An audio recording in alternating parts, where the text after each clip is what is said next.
Olá, sejam muito bem-vindos. Esse é o nosso curso de Escrita Científica, Produção de Artigos de Alto Impacto. Meu nome é Valtencir Zuccolotto e eu sou professor do Instituto de Física da USP de São Carlos, onde coordeno o Laboratório de Nanomedicina e Nanotoxicologia. Sejam muito bem-vindos. Nós vamos, então, falar de um tema bastante atual, bastante relevante, que tem despertado a atenção de muitos pesquisadores, não só no Brasil, mas também no exterior, que é a produção de bons artigos, artigos de alto impacto, né? O processo da escrita científica. Esse nosso curso está sendo produzido na forma de videoaulas, são 8 videoaulas, e para cada videoaula nós teremos um módulo. O curso é então dividido em 8 módulos, e ele possui 2 grandes partes.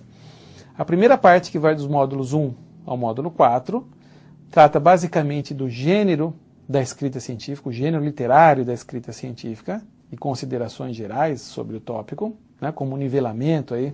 E dos módulos 2 ao módulo 4, nós vamos focalizar na estrutura de um artigo científico do ponto de vista linguístico, né?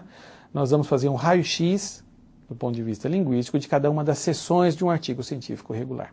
A segunda parte do curso vai focalizar em aspectos de estilo e de linguagem, né, com várias dicas e abordando vários problemas referentes à linguagem de artigos científicos que nós, principalmente nós não nativos, na língua inglesa, enfrentamos quando vamos produzir artigos científicos, né? Muito bem. Antes de iniciarmos, eu só gostaria de informá-los que todo o material que acompanha essas videoaulas, inclusive essas videoaulas, né? Todo o material que acompanha, apostilado na forma de apostilas, em PDF e outros materiais de apoio, estão disponibilizados nos sites escritacientifica.com e nanomedicina.com.br na aba Minicursos. Esse é um curso que tem sido formatado, produzido nos últimos 6 ou 8 anos, e eu tenho ministrado já em várias unidades da Universidade de São Paulo, e também várias outras universidades no país e também no exterior, na maioria dos casos, na maioria das vezes, a convite de programas de pós-graduação. São cursos que a gente pode formatar para 4 a 16 horas, né? E nós temos oferecido em várias universidades no Brasil e também no exterior. Muito bem, então sejam muito bem-vindos. Vamos começar agora nosso módulo 1. Nesse módulo 1, eu gostaria de falar um pouco sobre o gênero literário da escrita científica. Então, antes da gente partir para o gênero literário, propriamente dito, eu gosto sempre de começar essas discussões, essas nossas conversas, esses cursos, com 3 perguntas, que nos ajudam muito a entender a importância da publicação científica na vida de um cientista. E a primeira pergunta é, o que cientistas fazem? Né? Qual o papel, qual o trabalho de cientistas? E é claro, sempre quando eu faço essa pergunta, uma resposta bastante rápida é, cientistas fazem ciência. E que está correto, claro. Mas talvez não totalmente correto. Se a gente imaginar que alunos do ensino médio, alunos de graduação, por exemplo, nos seus laboratórios de física, química, biologia, estão fazendo seus experimentos, estão fazendo ciência também, não é? Mas esse trabalho, nesse processo, é um pouco diferente daquilo que os cientistas fazem. Cientistas fazem ciência, sim, claro, mas fazem ciência de maneira a avançar a fronteira científica em determinadas áreas. Não é? Então, é muito importante que nós tenhamos isso como objetivo do trabalho científico. Todo cientista trabalha em determinadas áreas, e essas áreas têm uma fronteira científica, onde está a fronteira do conhecimento. O nosso papel como cientista, como pesquisadores, é fazer avançar essa fronteira do conhecimento numa determinada área. Não é? E qual a relação disso com publicações científicas? Veja, não há outra maneira, não há outro veículo, né, com que você possa fazer a fronteira do conhecimento avançar numa determinada área que não seja através de publicações científicas e, de preferência, em revistas de alto impacto, em boas revistas. É através dos artigos científicos que os pesquisadores, então, disseminam seu conhecimento e vão promovendo o avanço da ciência em determinadas áreas. Então, veja que o artigo científico faz parte do trabalho do pesquisador. do cientista, né? A publicação dos artigos científicos. Então isso é muito importante para que nos ajude nesse processo todo de divulgação da ciência e de ampliação, né, das fronteiras do conhecimento em determinadas áreas. A segunda pergunta é: o que nós publicamos? O que tem num artigo científico? E a resposta mais típica para essa pergunta é sempre que nós publicamos resultados. Um artigo científico tem resultados, tem conclusões, tem metodologias, realmente tem tudo isso. Mas, de maneira um pouco mais geral, nós podemos dizer que cientistas publicam ideias. Então, no âmago desse processo todo, na base desses artigos científicos, o que nós temos são ideias. Então, tudo surge do intelecto, não é? Isso é muito importante. E a terceira pergunta é: quando nós publicamos? Né? Por exemplo, qual o momento de pensar no processo de escrita de um artigo científico?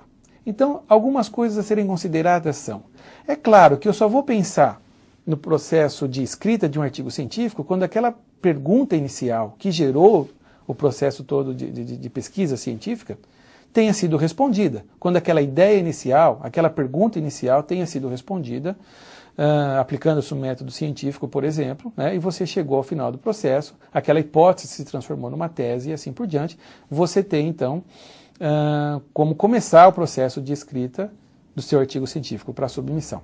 Né? Então é claro que a gente não pensa em publicação antes disso. Então, mais ou menos o processo seria esse.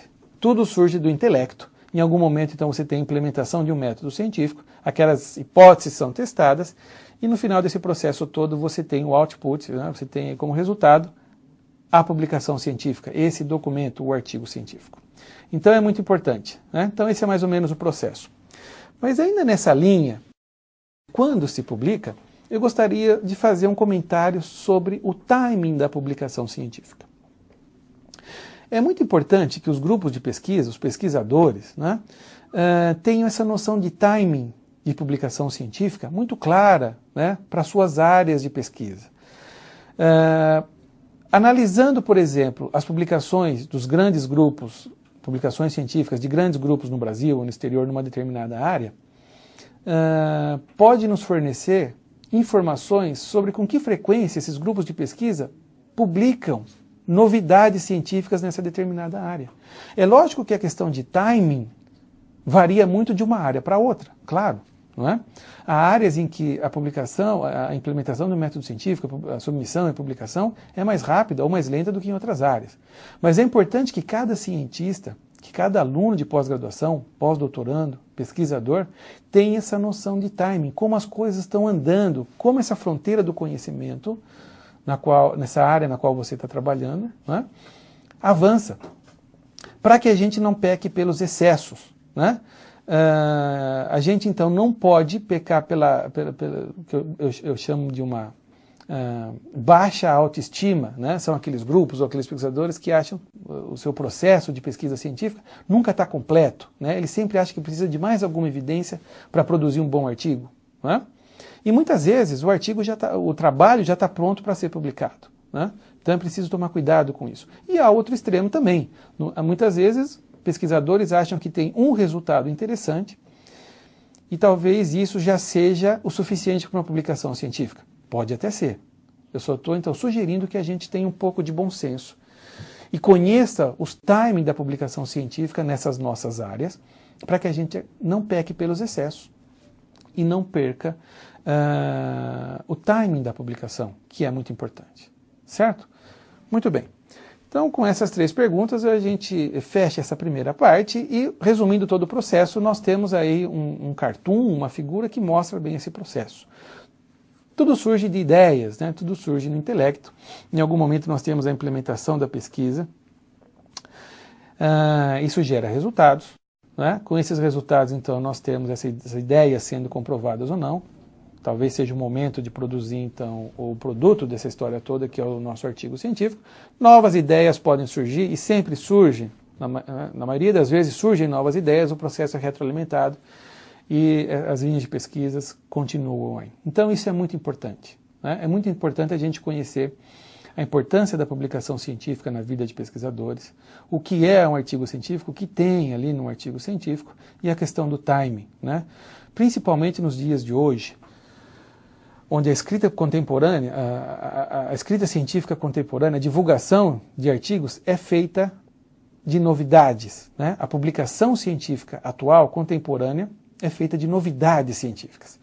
Então, se esse processo todo, se o seu projeto de pesquisa não foi bem concebido desde o design, né, você vai chegar no final do seu mestrado, do seu doutoramento, ou no final do período de pós-doc, e talvez você não tenha resultados que tragam uma contribuição significativa para a área, que não traga novidades, então, e você pode ter problemas para publicar seus artigos científicos. Então isso é muito importante, né, para nos ajudar a entender todo esse processo. Mudando agora para a segunda parte, vamos falar um pouco do gênero literário da escrita científica. Muito bem, então vamos falar agora da escrita científica como um gênero literário, né? Então eu convido a todos vocês agora a pensarem na escrita científica como um gênero literário. Talvez isso possa ser uma novidade para muitos de vocês, né? E analisando a escrita científica como um gênero literário, mas principalmente conhecendo as principais características desse gênero literário, nós temos vantagens durante o processo de escrita, com certeza, não é? Da mesma maneira que nós temos poesia, romance, ficção, não ficção, nós temos então a escrita científica como um gênero literário bastante específico. Do ponto de vista histórico, né, isso é mais curiosidade, claro, mas do ponto de vista histórico, quando começou esse gênero literário, quando começou a tomar forma a escrita científica, né, mais ou menos os moldes que nós temos hoje, a gente pode voltar um pouco lá pelo século XVIII, XIX, e pensar que nessa época as ciências já estavam mais ou menos separadas, a física da química, e a gente já tinha grandes avanços em várias áreas aí, né, das ciências.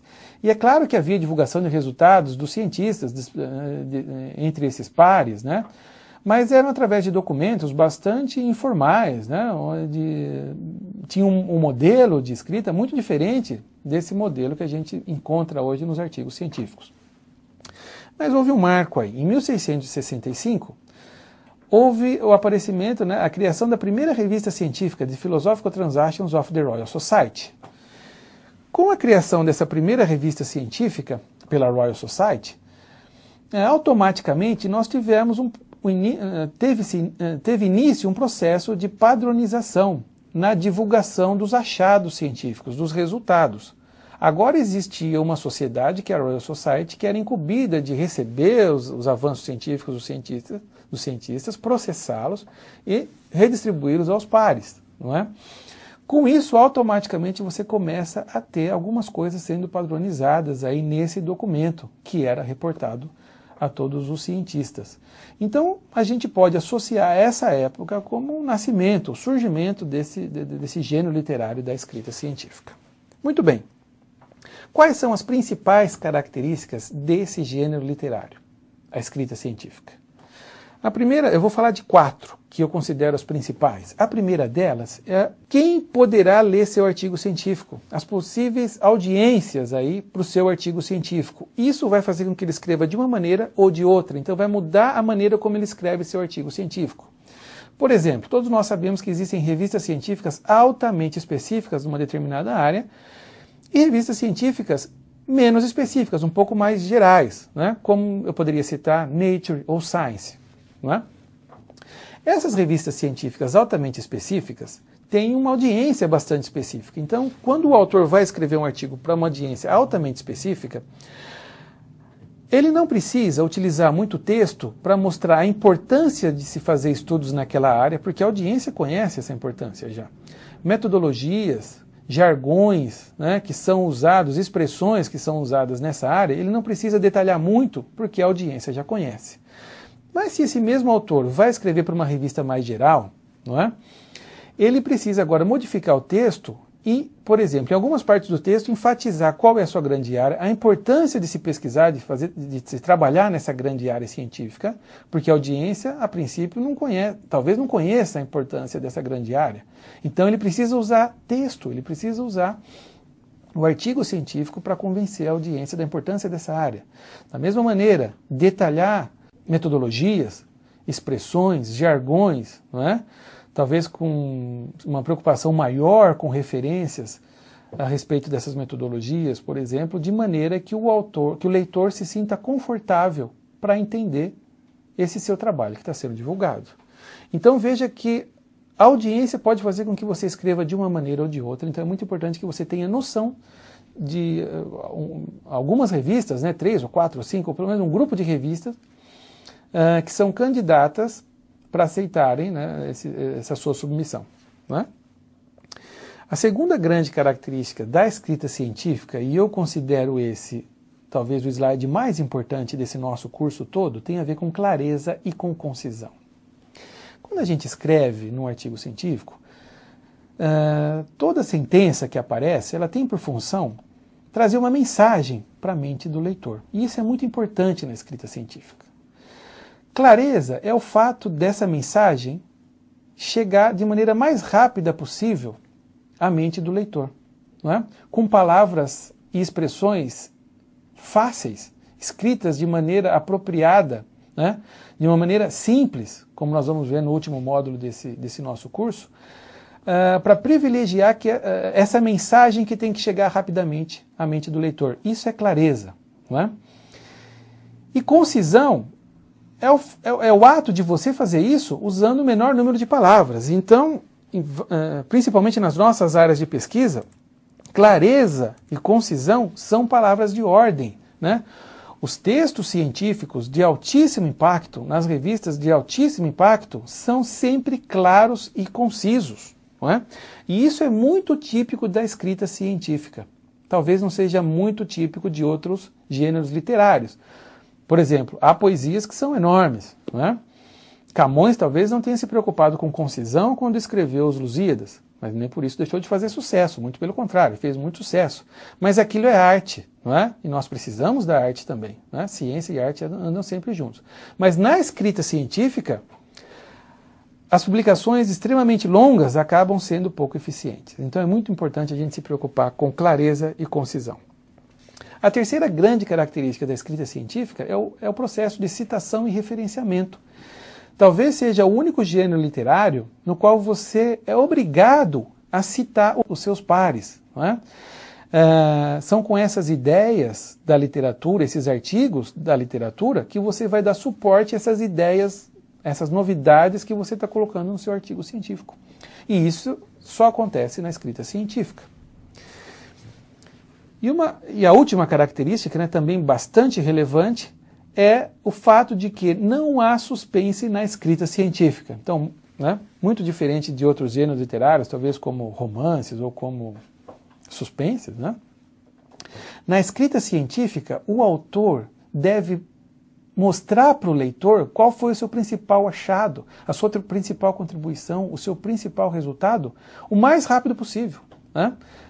De maneira mais eficiente possível. Né? Essa sua principal contribuição deve ser entregue para o leitor.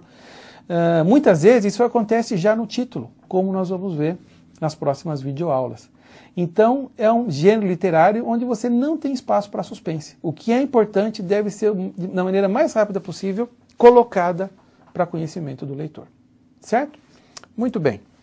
E já caminhando para o final dessa nossa primeira videoaula, vamos para essa parte que eu chamo de algumas considerações gerais, ou alguns conselhos úteis.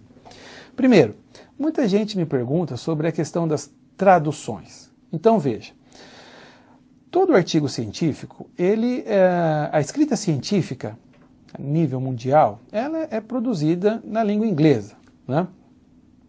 Então é claro que nós temos que ter uma preocupação muito grande em produzir artigos científicos na língua inglesa, porque é assim que é feita a divulgação dos avanços científicos no nível mundial, certo?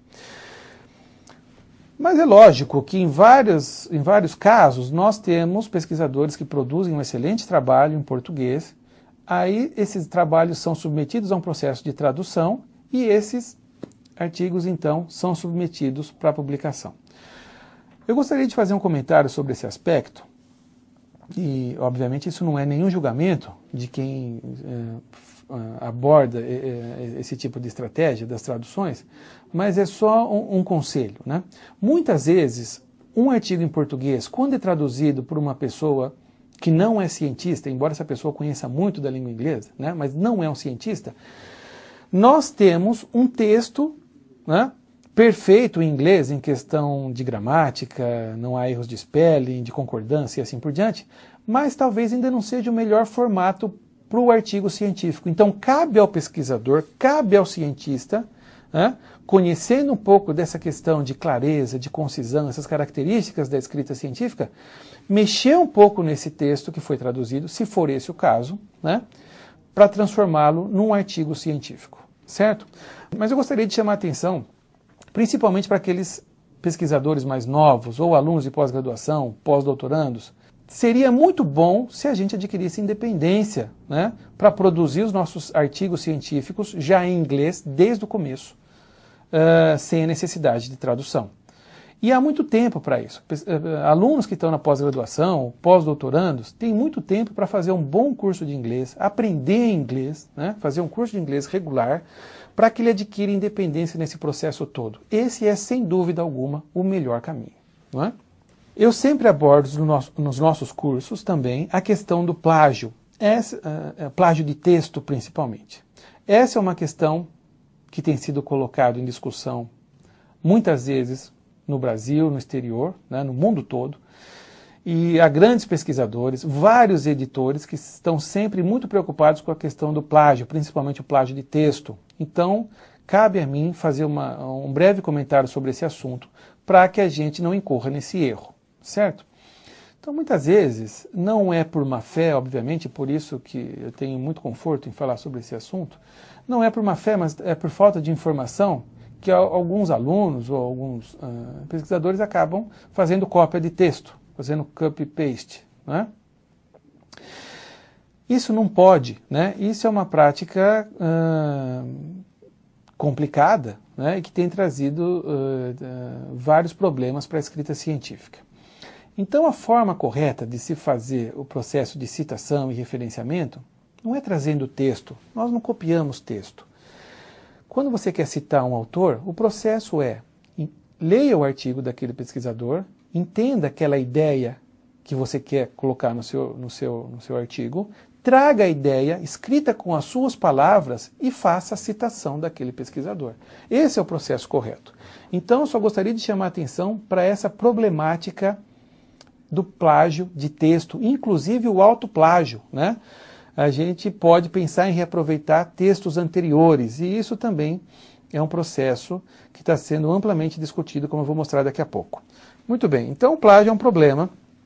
No nosso estado aqui de São Paulo, a FAPESP já lançou notas aí no seu Código de Boas Práticas Científicas falando sobre a problemática do plágio, também do plágio de texto. O CNPq, né, a nível nacional, aí federal, também lançou numa portaria preocupações com a questão do plágio. Isso tudo tem a ver com um tema maior, é claro, que é a ética em pesquisa e publicações científicas. E recentemente também, vários editores da American Chemical Society assinaram aí uma nota nessa revista CS Nano, cuja referência aparece no vídeo. Eu recomendo que todos baixem esse artigo, todos que têm acesso deem uma olhada nesse artigo, falando especificamente do problema relacionado ao autoplágio. Então, é uma temática que tem sido recorrente e há várias pessoas preocupadas com esse aspecto. E nós temos que aprender a não reaproveitar texto, né, ipsis literis, né? Não há cópia de textos de um artigo para outro. Isso é muito importante.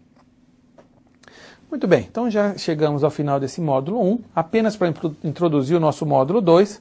No nosso módulo 2, que corresponde à nossa próxima videoaula, nós vamos falar dos artigos científicos regulares, né?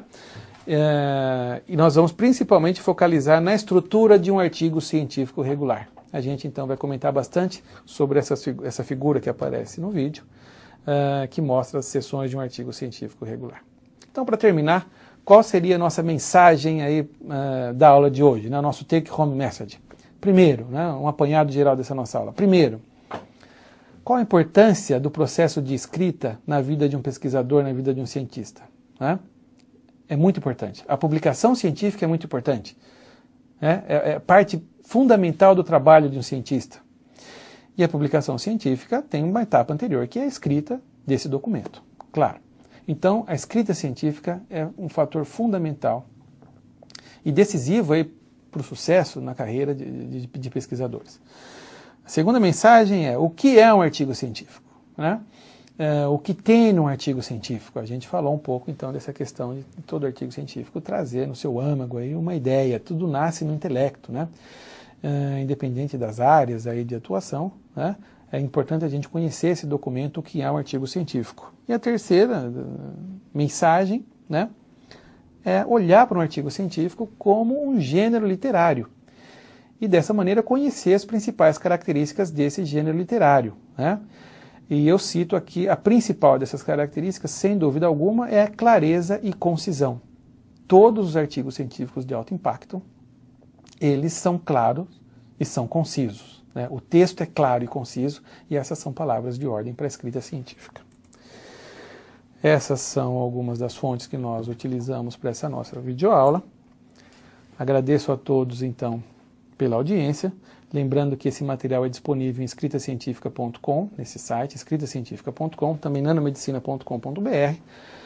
Vocês podem acessar, baixar vários materiais, né, as aulas, as videoaulas, material de apoio e também agendar cursos de escrita científica na sua instituição, na sua unidade. Para aqueles que estão envolvidos aí com as redes sociais, nós alimentamos 2 Twitters, Escrever Artigos e o Writing Papers, que sempre trazem atualizações, dicas, novidades sobre o processo de escrita científica. Muito bem, muito obrigado então pela audiência e até a próxima. Até já.